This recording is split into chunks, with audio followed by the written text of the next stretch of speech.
এক ব্যক্তি রাসূল সাল্লাল্লাহু আলাইহি ওয়াসাল্লামের কাছে এসে বলল, ইয়া রাসূলুল্লাহ, আমি আপনাকে ভালোবাসি।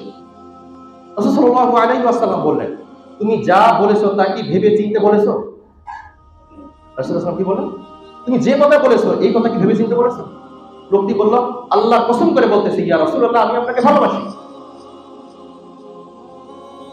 রাসূল সাল্লাল্লাহু আলাইহি ওয়াসাল্লাম বলেন, তুমি যদি সত্যবাদী হও তাহলে দারিদ্রতা মোকাবেলা করার জন্য প্রস্তুতি নাও। যে আমাকে ভালোবাসে বন্যার পানির চেয়ে অতি দ্রুত গতিতে তার দিকে দারিদ্রতা চলে আসে। তো এখন দেখেন, আমরা এরকম অনেকেই আমাদের কাছে বলেছেন যে সে একটা সময় ভালোই জীবন যাপন করতো, দিনের পথে ফেরা পরে তার অনেক রকম বিপদ আপদ মুসিবত সে জর্জরিত হয়ে যাচ্ছে। তার আল্লাহ সুবহানাহু ওয়া তাআলা পবিত্র কোরআনে সূরা আনকাবুতে বলেছেন যে মানুষ কি মনে করেছে যে ঈমান এনেছি এই কথা বললেই কি তাকে ফিরে যাওয়া হবে? আমি কি তাদেরকে পরীক্ষা করে নেব না? রাসূল সাল্লাল্লাহু আলাইহি ওয়াসাল্লামকে প্রশ্ন করা হলো, ইয়া রাসূলুল্লাহ, পরীক্ষা সবচাইতে কাদের বেশি হয়? রাসূল সাল্লাল্লাহু আলাইহি ওয়াসাল্লাম উত্তরে দিলেন, নবীদের, তারপর সাহাবীদের, তারপর তাবেঈদের, তারপর তাবেঈদের, মানে তারপর নেককার বান্দাদের। অর্থাৎ আপনার ঈমানের লেভেল যত বেশি হবে আপনার পরীক্ষাটা তত কঠিন।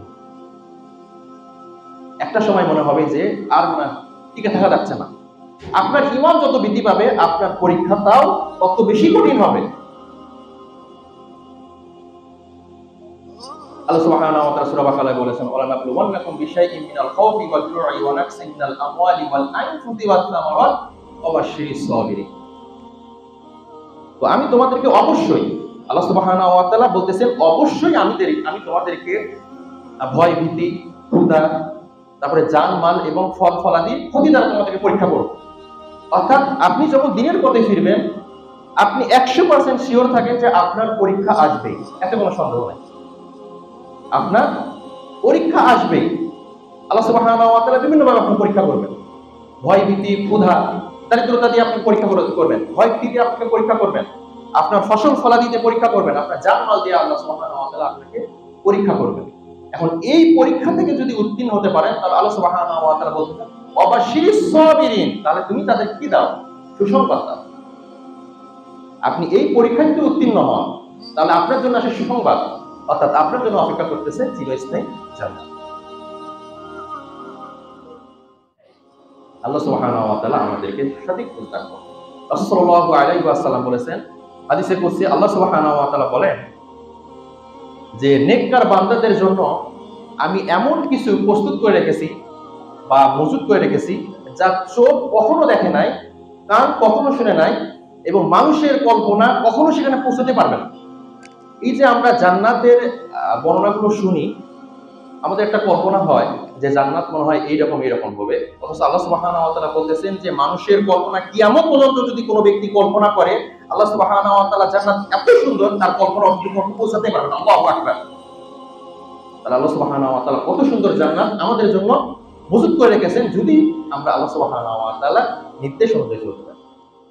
আমরা যতই কল্পনা করি, রাত দিন 24 ঘন্টা 24 আওয়ার্স কল্পনা করতেছি জান্নাত এরকম হবে, আমাদের কল্পনা অতদূর পর্যন্ত পৌঁছাতে পারবে। তাহলে কত সুন্দর জান্নাত।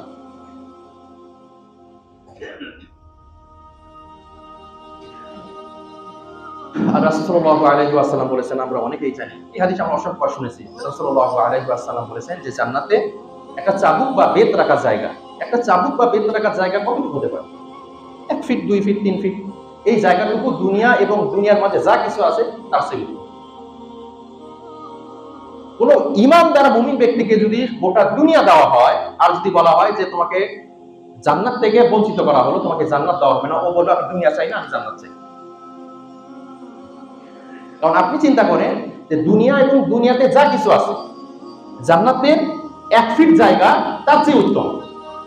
আল্লাহু আকবার।